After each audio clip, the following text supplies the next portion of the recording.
Muito bem-vindos todos ao nosso Diálogo Espírita de hoje. Abrimos o nosso programa com tema livre, que vai tratar o que é o Espiritismo. Na atualidade ainda, há muitas pessoas desinformadas e que isso gera uma sensação, uma condição de muitas dúvidas, de muitos preconceitos que ainda são alimentados. Então nós vamos tentar hoje aqui dirimir algumas dessas dúvidas, fazer alguns apontamentos importantes. Cristo em nós, no terceiro milênio, explica por que Jesus falou sobre as necessidades dos escândalos, quais são esses escândalos ainda hoje. E no quadro o Espiritismo responde: se os animais não têm consciência e, portanto, não desrespeitam as leis divinas, por que Deus lhes impõe o sofrimento, como as doenças, por exemplo? E ainda a outra, existe mesmo casas mal assombradas? Fique agora com o Diálogo Espírita.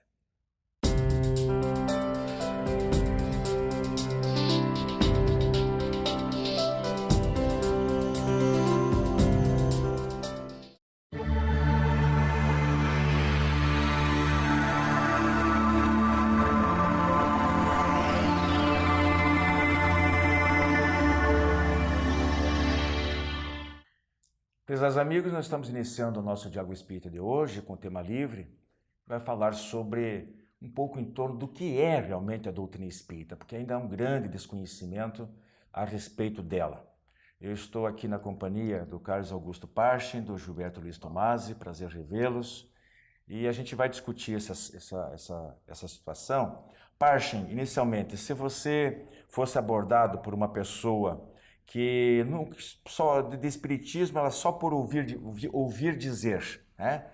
Por informações às vezes inseguras de pessoas que talvez também saibam muito pouco, ou às vezes até, digamos assim, com um pouco de má fé, que passou para essa pessoa algumas informações um tanto quanto deturpadas. Como é que você esclareceria a ela, em poucas frases, do que é o Espiritismo?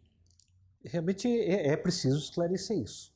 Nós podemos dizer que o Espiritismo é uma doutrina filosófica, ou seja, uma filosofia de vida baseada na lei natural ou nas leis naturais e no relacionamento entre pessoas e espírito, e entre pessoas, espíritos e a própria natureza.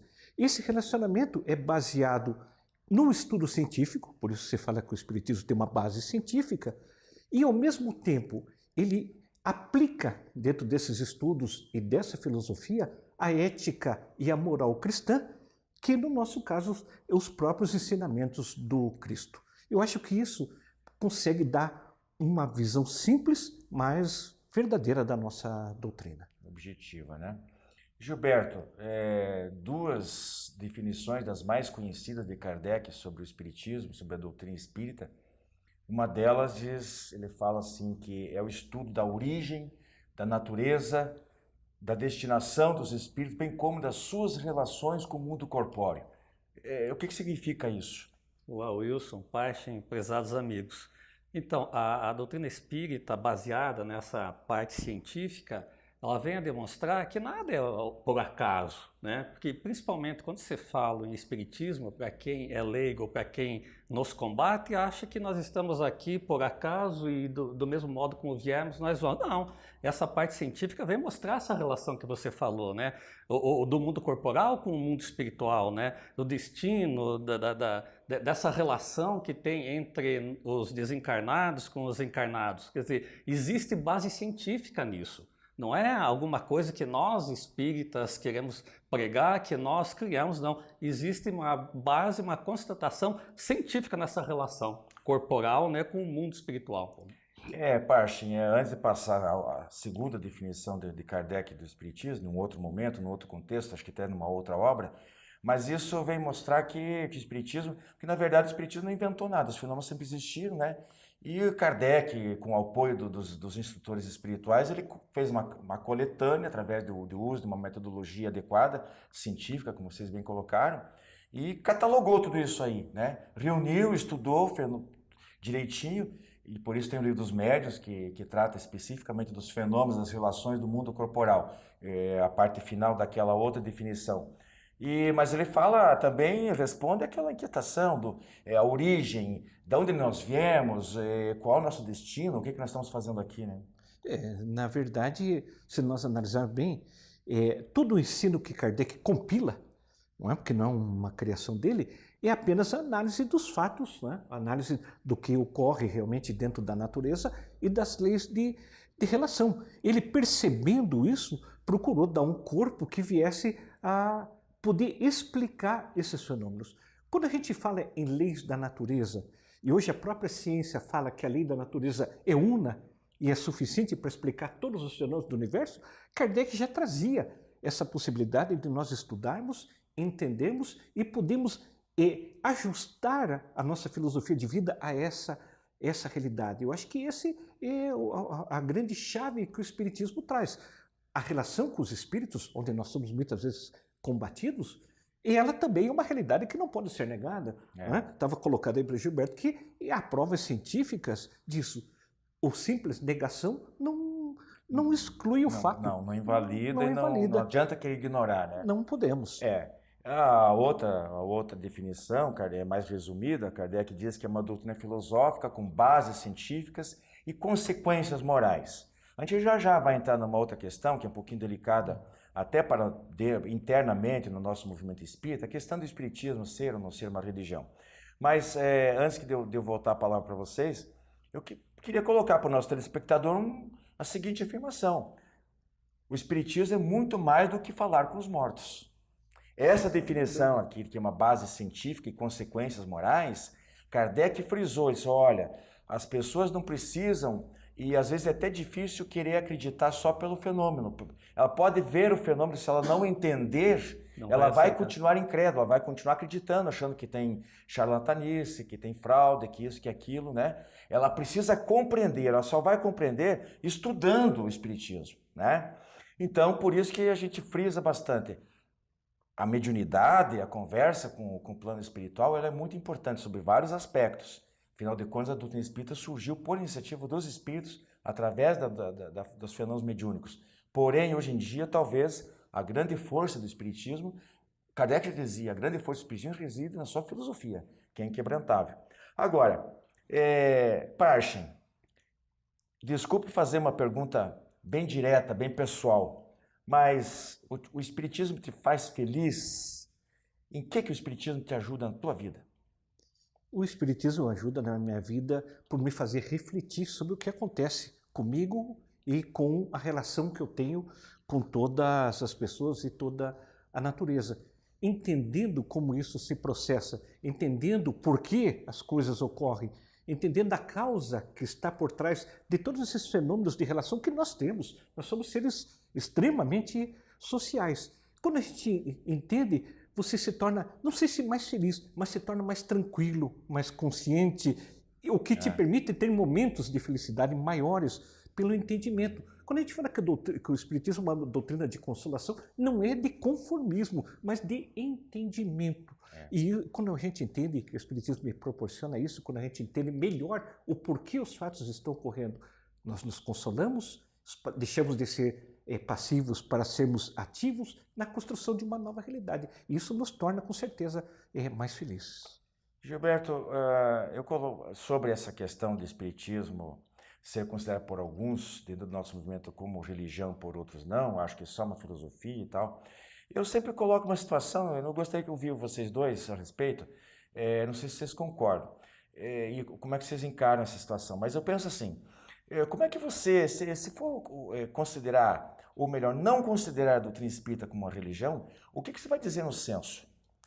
Né? Porque se você não pratica uma outra religião, e o espiritismo também não é uma religião, então será que você vai colocar lá que você é ateu? É uma questão que eu queria que vocês comentassem assim rapidamente. O que vocês pensam? Olhando por esse lado, eu concordo, você tem que ter uma definição, né, do que você prega, daquilo que você acredita. Porque, me corrija se eu estiver errado, porque Kardec já dizia com fortes tendências religiosas, nunca afirmou que era religião, né?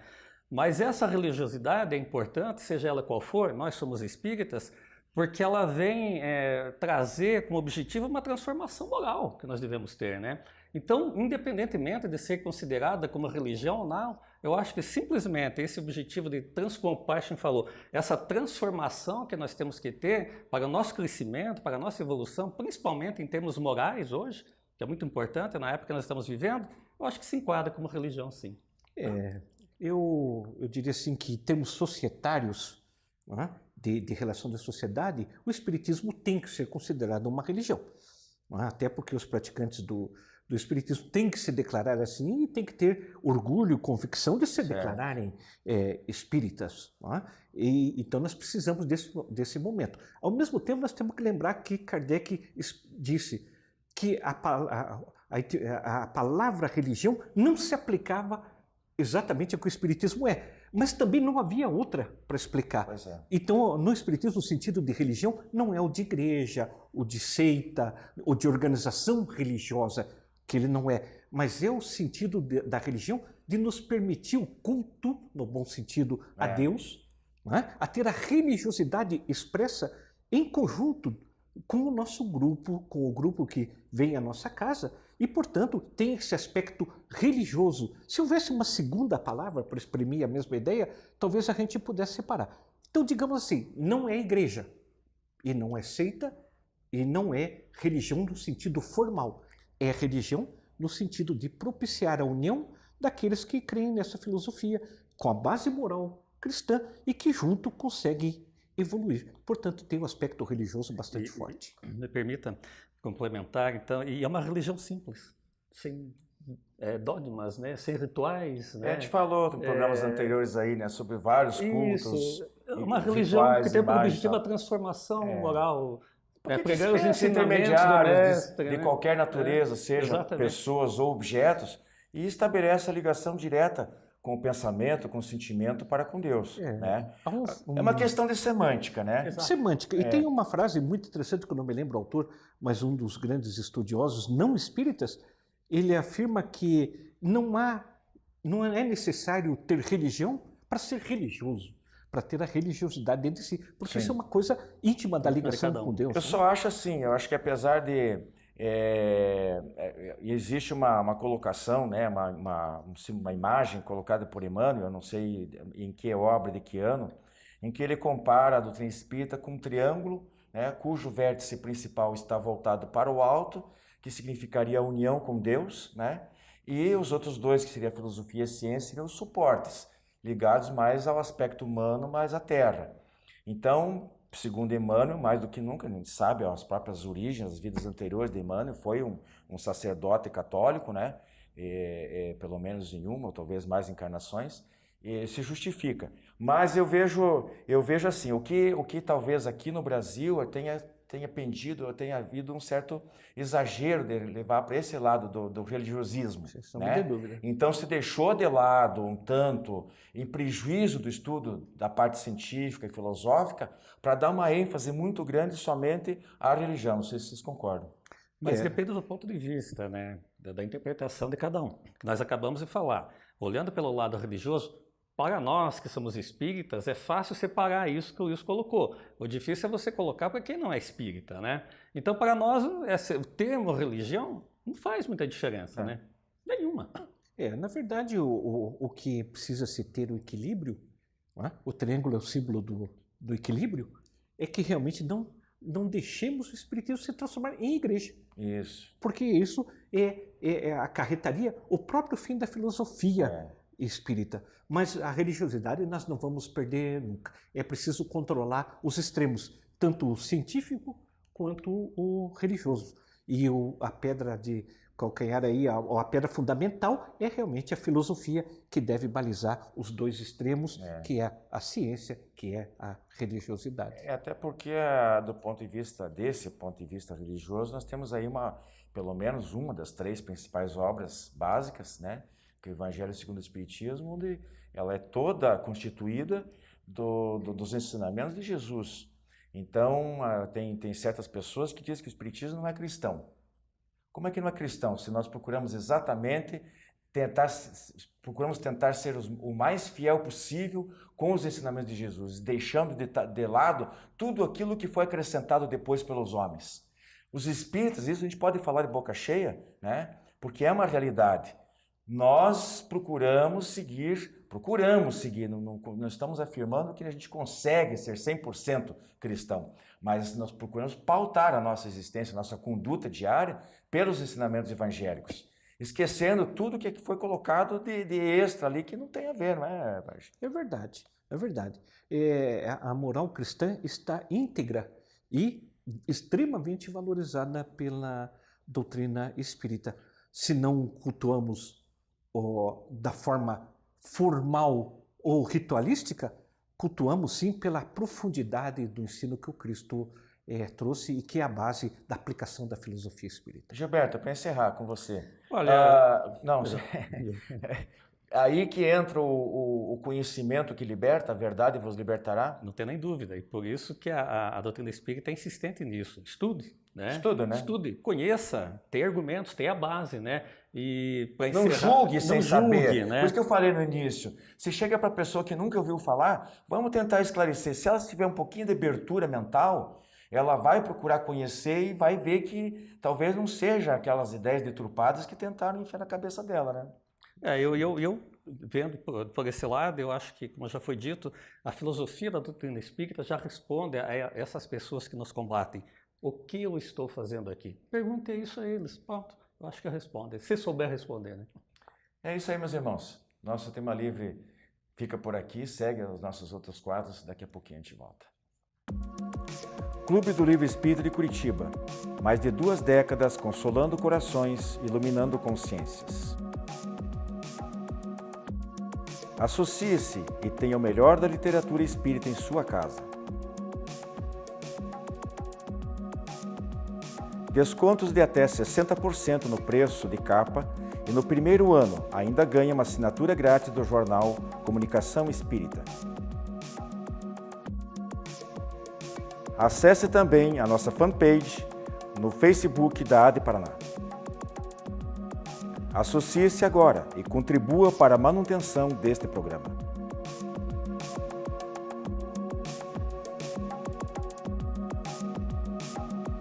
A revista Ser Espírita propõe um novo olhar sobre a vida encarnada. É o espiritismo sintonizado no século XXI, revendo os princípios fundamentais da doutrina espírita sob a ótica da filosofia, ciência e religião. Nesta edição, o destaque é para a entrevista com o médium Mauri Rodrigues da Cruz, fundador da Sociedade Brasileira de Estudos Espíritas. Imperdível. Para conhecer os demais fascículos, visite o site www.serespirita.com.br. Você tem um familiar ou amigo com problemas de álcool ou drogas? Venha conhecer a comunidade psicossomática Nova Consciência em Capivari. Uma clínica com médico, psicólogo, terapeutas e especialistas no tratamento da dependência química. Atendemos pacientes do sexo masculino com período de recuperação de 4 a 6 meses para desintoxicação, terapia, conscientização e renovação de valores. Maiores informações, acesse comunidadenovaconsciência.com.br ou ligue 3491 7000 com Saulo ou Arnaldo.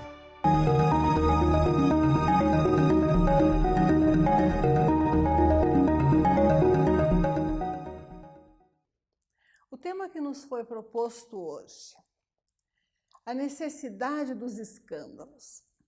Jesus disse: se vossa mão, vosso pé e vossos olhos forem motivos de escândalo, cortai-os e lançai-os longe de vós. É necessário que o escândalo venha, mas ai daquele por quem o escândalo venha. Numa época, não é, em que nós temos tanta notícia de corrupção, de conchavos, de desvios de verbas, de crimes cometidos às ocultas que estão vindo à tona. A palavra escândalo, mais que nunca, ela chama a nossa atenção. E se faz necessária uma análise do ponto de vista espírita dos escândalos que ocorrem. Entretanto, é preciso lembrar que quando Jesus falava de escândalo, ele não estava mencionando apenas aqueles desvios de conduta que causam ruído, que causam comoção social, que vem à tona. Ele falava de escândalo como mal, como a conduta, o desvio de conduta do caminho do bem, mesmo que não fosse descoberto. Na época atual, o que nós verificamos?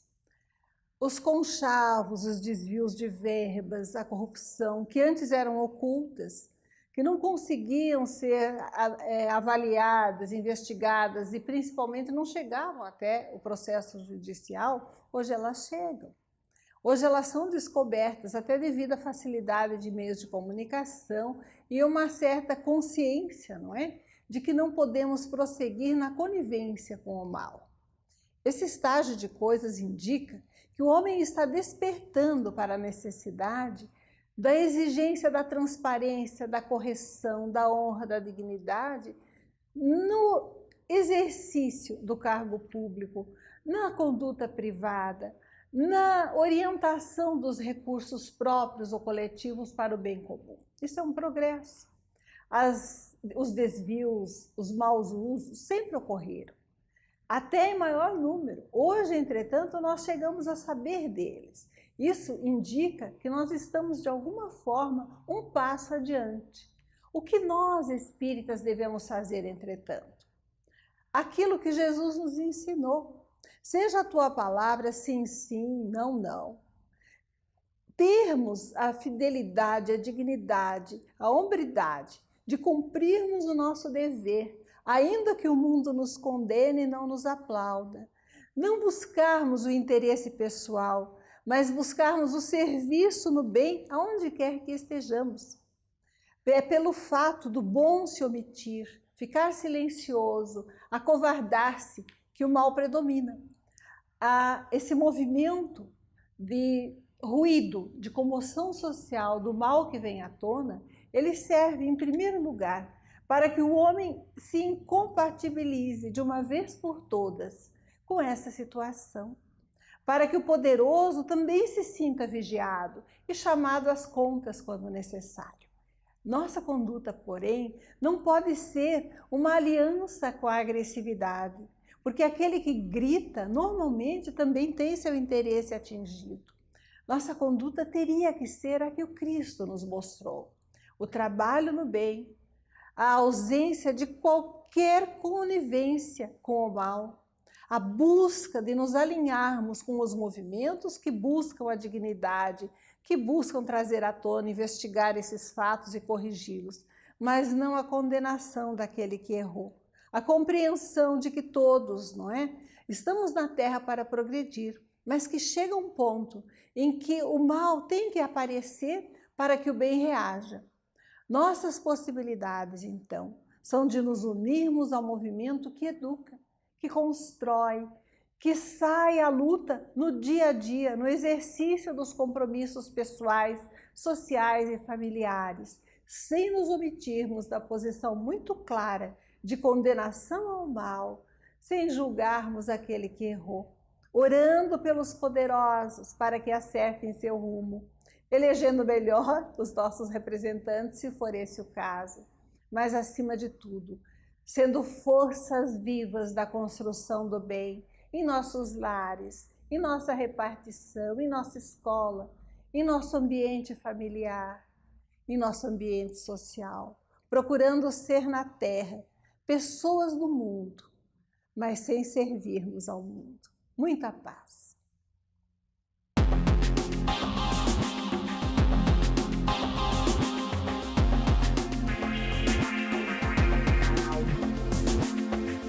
A primeira pergunta que nos foi enviada é a seguinte: se os animais não têm consciência do que fazem como os homens, por que eles têm que sofrer, ficar doentes, por exemplo? Essa questão do sofrimento dos animais, incluindo enfermidades congênitas ou as aberrações e deformidades genéticas, já serviram de argumentos, inclusive, para inimigos do espiritismo que são contrários à reencarnação. As leis biológicas valem tanto para os seres, para todos os seres, respeitando as diferenças entre vegetais e animais. Os mecanismos de saúde ou de doença estão presentes tanto na vida dos animais como nos seres humanos. Para os espíritos inferiores da criação, para os seres inferiores da criação, melhor dizendo, né, o estado de saúde e de doença representa também uma luta pela sobrevivência puramente física, com uma conotação evolutiva. Porque a partir do sofrimento físico, a partir das experiências físicas, mesmo para os animais, elas vão desenvolvendo através, nesse estágio, principalmente através dos instintos, né? E isso em cada espécie, guardando essa relação com a alma ou princípio inteligente, como a gente denomina nos animais. Mas é também um processo, é um progresso que eles vão fazendo aos poucos, embora guiados mais pelos instintos. Mas não tem nada a ver com a lei de causa e efeito, nada a ver. Porque justamente eles não têm livre-arbítrio, não têm consciência, não têm razão. É diferente do ser humano, né? Para os seres humanos que possuem a razão, que podem usar a da lógica, que têm a liberdade de pensar, de agir, de fazer escolhas, as doenças, o sofrimento, de modo geral, elas têm esse caráter pedagógico, não é? De fazer com que o indivíduo reflita melhor sobre o ambiente, sobre os seus atos, de modo geral, e se policie, se discipline, aprenda a aplicar certas disciplinas que evitem o erro e, por consequência, o sofrimento. Para os animais, não. A doença é uma decorrência apenas das leis naturais, as leis biológicas, né? Mas, para ambos, né, elas vigoram de uma maneira igual. Elas existem, atingem os seres humanos e também os animais, com um caráter de moral apenas para os seres humanos. Bem, a nossa segunda pergunta é se existem casas mal assombradas. A resposta é afirmativa, mas temos que tomar cuidado para não causar confusão ou não sermos ludibriados com os fenômenos reais, com outros que não passam de pura ficção, que existe muito por aí. Histórias, ou melhor, histórias, né, criadas, peças de ficção. O Hernani Guimarães Andrade, um autor espírita, já desencarnado, no seu livro Você, o Poltergeist e as Casas Mal Assombradas, ele diz que as assombrações estão mais ligadas a locais, enquanto que os fenômenos de poltergeist estão mais ligados a pessoas. Então é uma primeira diferença. Nas assombrações, né, geralmente estão espíritos ali, são espíritos inofensivos, muitas vezes inconscientes de que eles estão ali, agem de uma maneira mecânica, como verdadeiros autômatos. Não há intenção de causar ruídos, as aparições, elas podem ser assustadoras, porque realmente não são de uma pessoa encarnada, de uma pessoa viva, né? Mas não tem a menor intenção, não há essa intenção por parte da assombração, vamos colocar assim. Em ambos pode ocorrer ruídos, vozes, etc. Mas só nas assombrações prevalecem os gemidos, as lamentações, né? Os objetos, há apenas uma simulação de que eles se deslocam. Então, assim, num poltergeist, por exemplo, quando um prato cai da mesa, ele cai realmente e se espatifa. Todo mundo vê. Nos casos de casas mal assombradas, a pessoa, às vezes o médium vidente, ele percebe isso, pensa que ocorreu, aquele prato caiu e se quebrou. E, na verdade, de repente, ele olha melhor e vê que o prato está intacto no mesmo lugar que estava antes. E assim sucessivamente com outros objetos, como abrir e fechar de uma porta, etc. É uma ilusão, né? O Hernani Guimarães Andrade também admite que, para certas ocasiões, essas podem ser realmente alucinações pessoais ou coletivas. Outras vezes são movimentações, são atos provocados por pessoas encarnadas e que o fenômeno não foi devidamente investigado. Acaba se examinando de maneira mais rigorosa e se comprovando que quem provocou aquele fenômeno, na verdade, era uma pessoa viva. Mas há os fenômenos autênticos provocados por espíritas. Com certeza, de qualquer maneira, eles são menos numerosos muito menos numerosos do que se ouve falar. Existe muita fantasia, muita superstição envolvendo esses aspectos todos.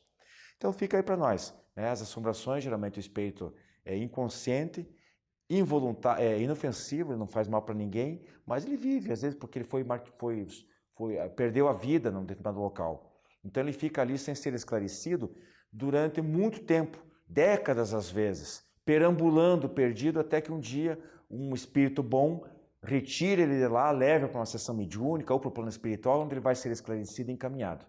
É essa a resposta aí para a realidade das casas mal assombradas. Nosso Diálogo Espírita de hoje fica por aqui. Nosso grande abraço, muita paz a todos e até a semana que vem.